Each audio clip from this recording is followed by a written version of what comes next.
Sanskriti University for excellence in life. BTech Agri BSc lateral entry.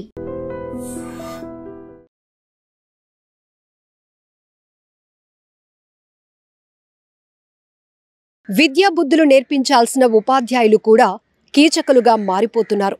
చక్కగా పాఠాలు చెప్పాల్సిన టీచర్లు పిల్లలపై కన్నేస్తున్నారు.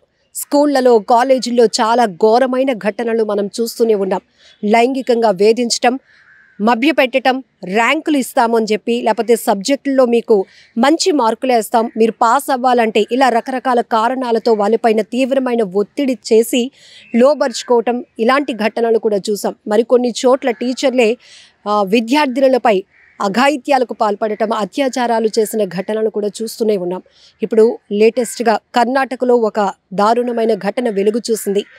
ఒక విద్యార్థినిని లోబర్చుకున్నటువంటి టీచర్ నీకు సబ్జెక్టులో ఉన్నటువంటి డౌట్లు తీరుస్తానని ఆ అమ్మాయిని లోబర్చుకున్నాడు. ఆ తర్వాత బెంగళూరుకి వెళ్దాం, ఇదే ఇంట్లో కూడా నువ్వు చెప్పి మాతో రా అంటూ ఆ అమ్మాయిని తీసుకెళ్లారు. అతను అత్యాచారం చేయడమే కాదు, ఇంకొక టీచర్ కూడా వెళ్ళాడు వాళ్ళతో పాటు. అతను కూడా వీరు అఘాయిత్యానికి పాల్పడమే కాదు, అత్యాచారం చేసి ఆ వీడియోలు చిత్రీకరించి అమ్మాయిని బ్లాక్మెయిల్ చేస్తూ మరొకరు కూడా అమ్మాయి పైన, జీవోత్సవంలో పడి ఉన్న అమ్మాయి పైన మరొక మానవ మృగం కూడా పేటరేగిపోయింది, చెల్లరేగిపోయింది.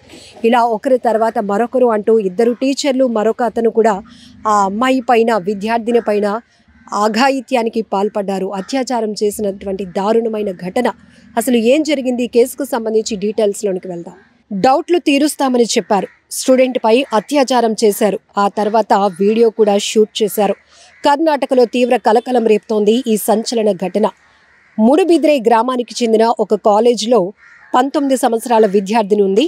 సబ్జెక్ట్లో డౌట్లు తీరుస్తామని చెప్పి ఆ అమ్మాయితో పరిచయం పెంచుకున్నాడు టీచర్ నరేంద్ర.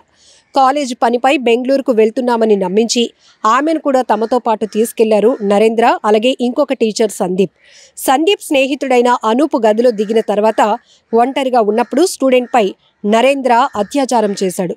అదంతా వీడియో తీశామని బెదిరించి ఆమెపై అత్యాచారానికి పాల్పడ్డాడు మరో ఉపాధ్యాయుడు సందీప్.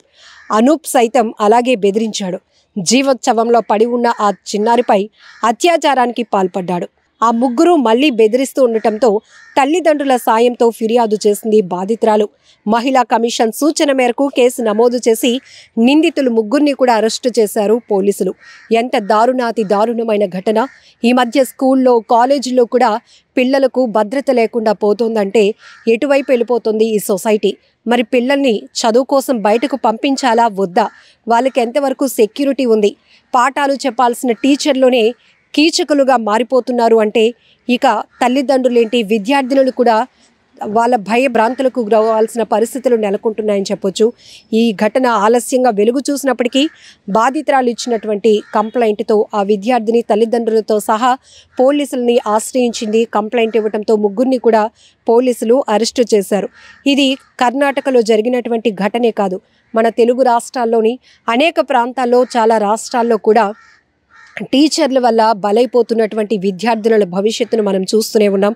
ఎందుకంటే వాళ్ళకు పాఠాలు చెప్పాల్సింది పోయి ఫ్యూచర్ కోసం వాళ్ళకి మంచి విద్యా బుద్ధులు నేర్పించాల్సినటువంటి ఉపాధ్యాయులు కూడా కీచకులుగా మారిపోతున్నారు. కామవాంఛలు తీర్చుకోవటానికి కన్నేస్తున్నారు విద్యార్థులపై. ఇలాంటి దారుణాతి దారుణమైన ఘటనలు ఆగాలి అంటే ఎక్కడ మార్పు రావాలి? వీరిని ముగ్గురిని కూడా ఎలా కఠినంగా శిక్షించాలి? మీరేమంటారు కూడా కామెంట్లో మెన్షన్ చేయండి. నిజంగా ప్రస్తుతం ఉన్నటువంటి సమాజం దేనికి ప్రయారిటీ ఇస్తుంది? ఆర్థిక సంబంధాల చుట్టూ మాత్రమే తిరుగుతుంది. మళ్ళీ ఎన్నికలంగానే చాలా విరక్తి కలుగుతున్నాం. మంచి అనిపిస్తుంది కదా, లేడీస్ కూడా ఛాలెంజింగ్ జాబ్స్ చేసినప్పుడు చాలా బాగుంటది. ఫుడ్ డెలివరీ ఇవ్వటానికి వెళ్ళినటువంటి డెలివరీ బాయ్ అనిల్ పై కళ్ళ ముందు